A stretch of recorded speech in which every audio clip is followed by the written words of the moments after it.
A one-on-one with the always outspoken Richard Dreyfuss, the award-winning actor, activist, and passionate advocate for civics education.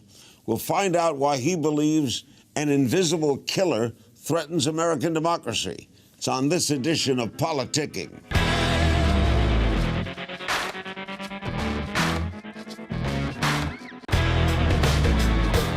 Welcome to Politicking. I'm Larry King, and my guest today is one of my favorite all-time people, the Oscar-winning actor Richard Dreyfuss. He recently took a lot of flack from progressives and some media outlets when he was seen attending a rally for Republican presidential hopeful Senator Ted Cruz of Texas. He's gone on to explain why he was in attendance and why the firestorm of criticism he received worries him too. We'll get into that and a lot more as Richard Dreyfuss joins me here on set. Thank you. Thank you. Richard, you're one of my favorite people. Thank you. When you look at the 2016 campaign overall, what are your observations? First, that Donald Trump has unwittingly revealed a flaw in the Constitution that should have been taken care of 200 years ago. Natural born? No. No. It's simply that they did not establish the concept of a bar below which we would never go in terms of the intelligence level of office holders. That's one. And two, they did not make public education a constitutional guarantee. And they should have done that. And that would have been easy. And it took Horace Mann his whole lifetime to get public education paid for by public money to become part of our lives. A socialist concept. Is it? Well, all those terms are so... It's free. They have none... Well, no, they're not. You pay through taxes. And what he was saying was, we're a country of immigrants from every different part of the world. And what is the binder here? How can an employer tell the people on the line what to do if there's no common language? So you've got to learn English. And on top of that, you come to this country with traditions and values, and you have to learn American values and American traditions. Because if you don't think you should, then why did you come here? So what is your assessment of the 2016 campaign? I think it's shown that the Republicans and the Democrats probably have not delivered to their own people the basics of what a political party has to deliver.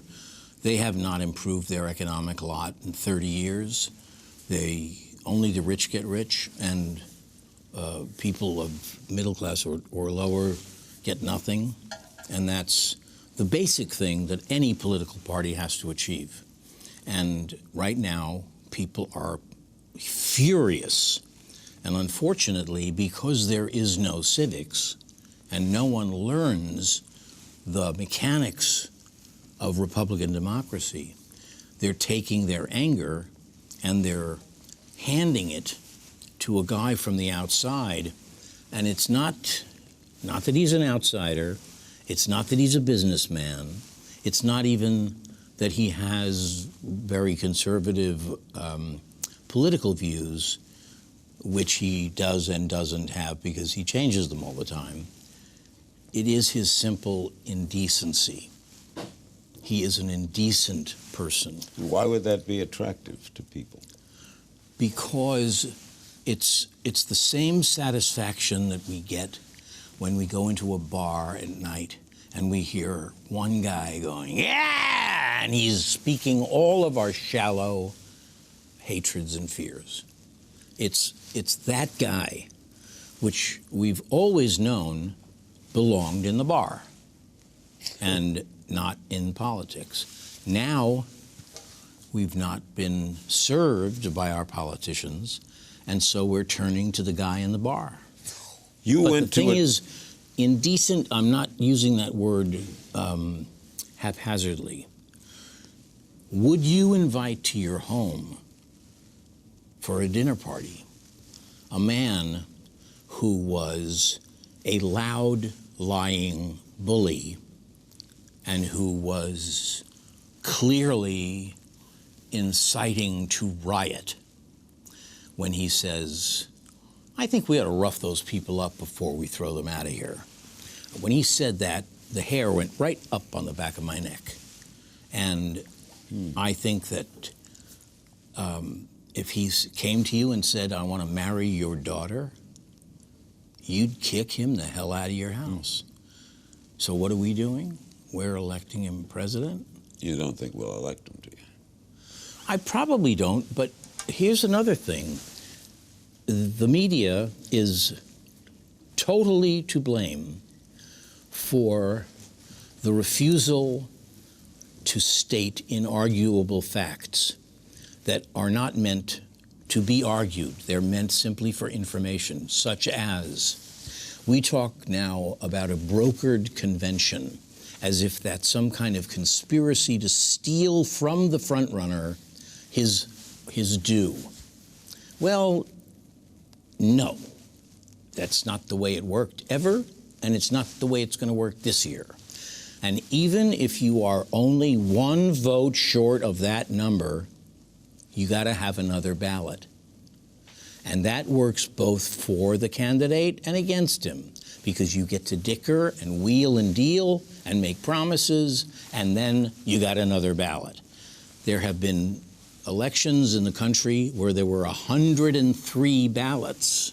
Oh, yeah. And nobody references the fact that this is not a new way of stealing something from someone. It's the system. It's the system. And yet, what broadcast? CNN, Fox, MSNBC, none of the people involved have the simple integrity of grounding this in the facts of history. They make it seem like it's a failure. Yeah. Stay right there. More with Richard Dreyfuss right after this. You went to a Ted Cruz rally in Iowa, and it created a stir. First question is, why did you go to the rally? I was invited to go by Frank Luntz to see the caucuses up close. And I attended a Ted Cruz rally, a Marco Rubio rally, a Carly Farina rally, and I would have attended it on Donald Trump rally, but he was boycotting the caucuses. And why do you think you got flack for just attending as a citizen a rally? Because of the perfect storm of celebrity and a lack of education. In other words, because you were attending a rally means you were supporting him? Or? Yeah. I mean, that's about as stupid a conclusion as you can get. And I just went because I wanted to see if the candidates were any different up close than they were through the TV screen.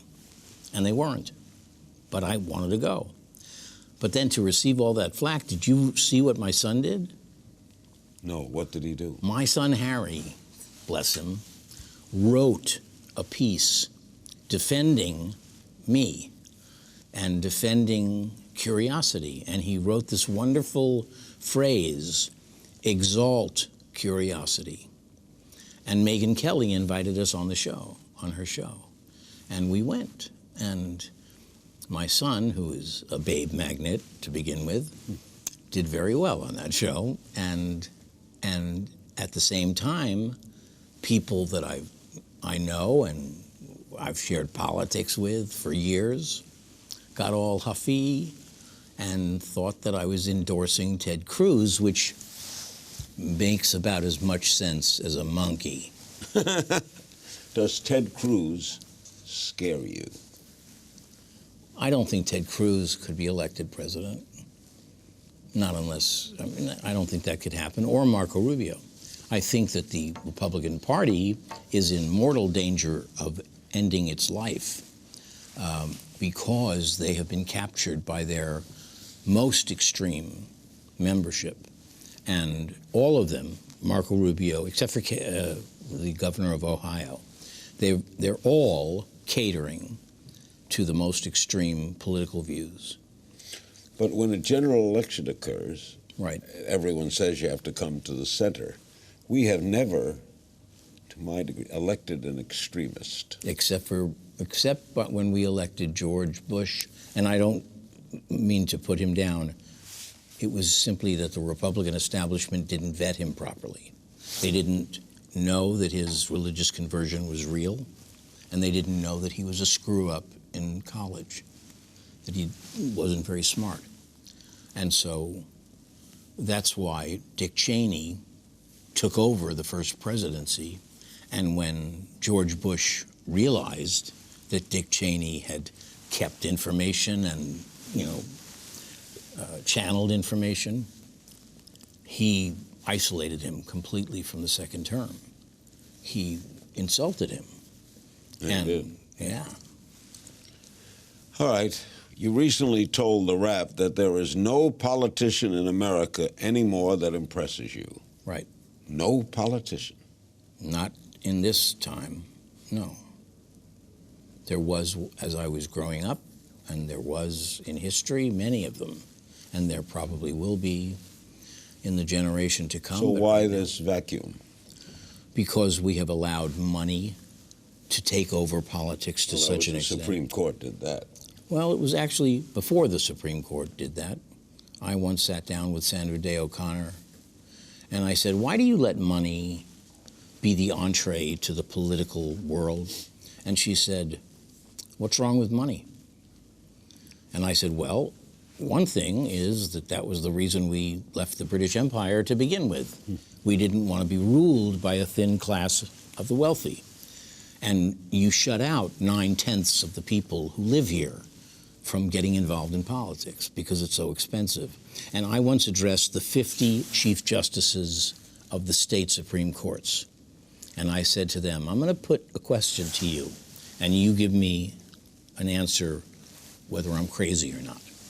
You get a letter from your local television news outlet saying that traffic congestion news will be on a $4 surcharge from now on. How do you feel? And they all said, rot, And I said, because it's their job, right? Right. They're obligated, right? Right. The same thing is true of politics. Politics is not a product. Politics is news.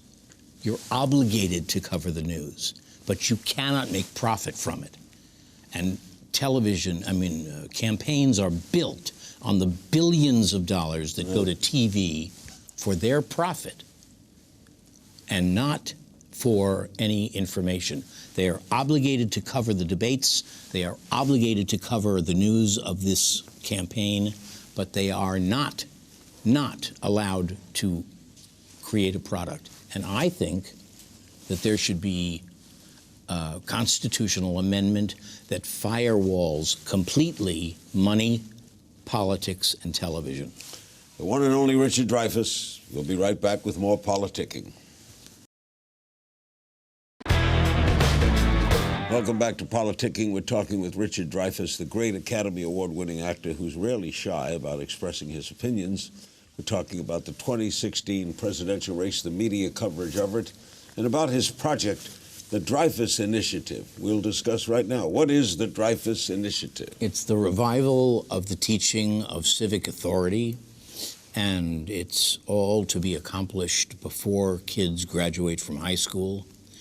When the people put together the Constitution, there was no assumption that a majority would go on to university, but they wanted people to go to school, and you had to learn. And in this country, more than any other, you can divide the whole history of the world, pre-United States and post-United States, because up until us, in every country and in every empire, you were not allowed to learn anything that was not directly related to your trade. You were not allowed to move without permission. And if you did any of these things, freedom of worship, freedom of assembly, freedom of speech, and all that, they lashed your back and they chopped your fingers off. And one thing, imagine this. Up until 250 years ago, a short little blink, up until then, a discussion like you and I are having right now would have had to be whispered. Because if anyone heard us talking like this, they'd kill us.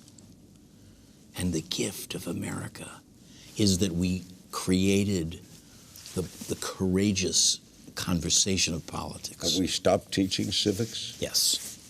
I took it. It was mandatory, ninth grade. And I took it, and it was mandatory. So you and I are in the third act. And tell you something. Civics is many things. It's history, and it's the ability to understand the values of the Enlightenment. And they are that freedom of worship, for instance, is a good thing. And when I say that, I mean, up until us, freedom of worship was not considered a good thing by the powers that be. Freedom of expression, freedom of speech, no way. People were burned at the stake for that. And that's why they came to America to begin with. And all of our first great heroes, like Anne Hutchison, are all people who were fleeing some form of religious oppression or tyranny. And I like to think, if you don't like America anymore, if you are dissatisfied or you think that you should be making more money, why don't you go home to the country that beat and flayed you and see how much you like that? Back to politicians. You do not consider Hillary Clinton well qualified to run for president? I think that she's well within the norm of American politicians as opposed to Donald Trump. I don't think that she would ever incite to riot, as Donald and the media together are doing. But it's inescapable that one may think that she's been there too long, got too many connections, got too many special interests and all of that. None of us really know any of that because it comes through a media that is so toxic. But not only would I prefer her over Donald, I think that America is going to swamp Donald, not because they like Hillary, but because they should deservedly fear him. Don't you admire Bernie Sanders? I do, very much. So you said there's no politician you do, but he would be a politician you Well, I admire Bernie Sanders, but I don't think he could get it done. And also, we don't want what Bernie Sanders is saying when you look at it. Right now, California, for instance, has the highest tax rate in the country, 50%. Under Bernie Sanders, it would be 65. And that would mean, yes, there would be free college, and yes, there would be free health and all that. But when you took your paycheck and you looked at it, and 65% of it went away, you'd be grumpy. You have described yourself as pre-partisan. Yeah. What do you mean? Well, except for today, I don't let myself get caught up in any partisan politics.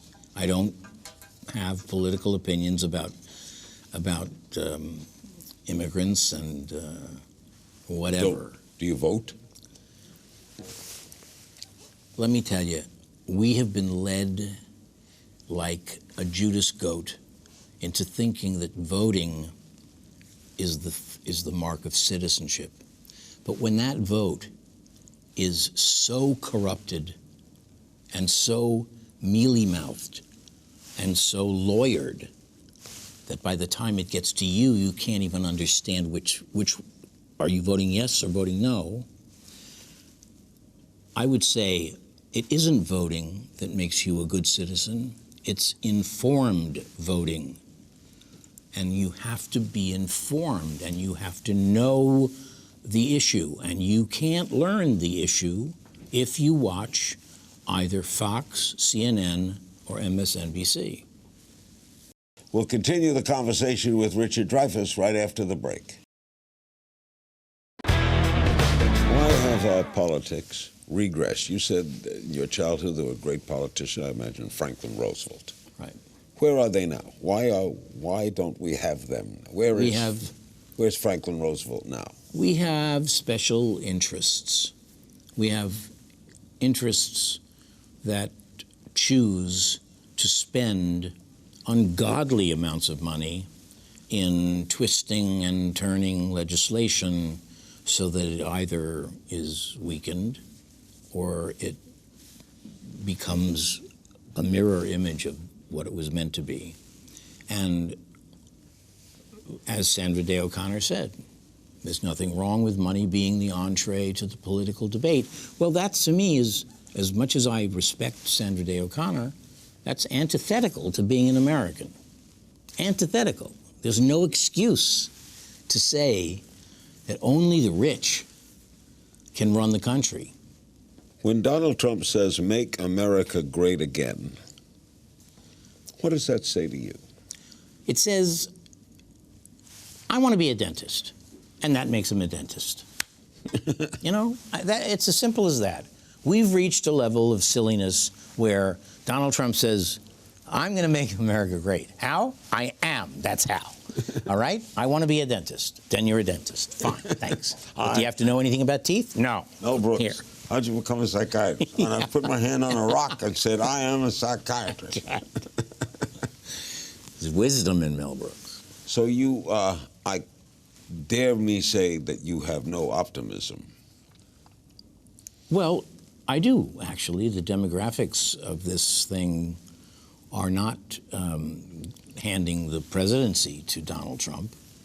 And I think that whether the Republicans have the moral fortitude to step away from the behavior of the last some years. I was once in a room with all of the Tea Partyists, and I said, would you ever let anyone be a moderate in your party? And they said, no. And I said, well, doesn't that mean that you're an extremist party? And doesn't that mean that you're doomed? And they wouldn't answer. But the Republicans and the Democrats, the Republicans most vividly this year have proven themselves as bankrupt as the Whigs and the Know-Nothings. And those are parties that died and were buried. I've had many say they'd rather have Trump than Cruz. Cruz is Harvard educated. He's argued before the Supreme Court. But more people fear him than fear Trump. Let me tell you, those are the people who want the guy in the bar. Because Donald Trump is speaking our shallowest prejudices and fears, the ones you do when you got 6 beers in you. And that's all he's saying. He's never given a solution in his life. You know, he says, we're going to build a wall and let Mexico pay for it. And the Mexican president said, we ain't building that wall. And then he said it again and again and again to make the point. Donald Trump has not offered a solution. His economic program has been analyzed, and it's just as pro-rich as everybody else. Marco Rubio speaks for the establishment, and Ted Cruz speaks for the Tea Party. And I'm sorry, but that's a minority, both of the party and certainly of the population. But you do not fear Cruz more than Trump? Or no, do you? No, you do not? I do not. Because what I fear in Donald Trump is his indecency. It is not his politics. And, you know, he gets in, let's say he gets in. Are there going to be Republican politicians who are willing to work in his administration? Are there going to be generals who are willing to take his commanding lead when it comes to military action? Does he know anything at all about those things? One thing you can say about Cruz and all of these other guys, they may be very conservative, but they have natural boundaries and inhibitions and would seek out the best they could. Donald Trump, I don't know that he would know the difference between best and worst. So they would rather have Hillary. You know, they've demonized Hillary to the point where now they've got to look in the mirror and say, oops, because she's not the demon that they think she is. No one is. No one is as bad as the way they talk about these people. And that's, again, another thing about the lack of civics. Civics is based upon one word, civility. And that's why in Parliament, when you have a debate or a discussion or even an argument, you call your opponent my right honorable opponent. You couch yourselves in politeness and restraint. Do we have that here? We've turned talk radio into a mishmash of hatred. We actually hate one another in this country. Richard, you're a great guest. It's a delight knowing you. You're a great American. Richard Dreyfuss, we thank him for joining us on this edition of Politicking. You see me on Mount Rushmore. Remember, you can join the conversation on my Facebook page, and you can check out the Politicking blog on our homepage, or tweet me at King's Things. Don't forget, use the Politicking hashtag. And that's all for this edition of Politicking and our civics lesson for the day.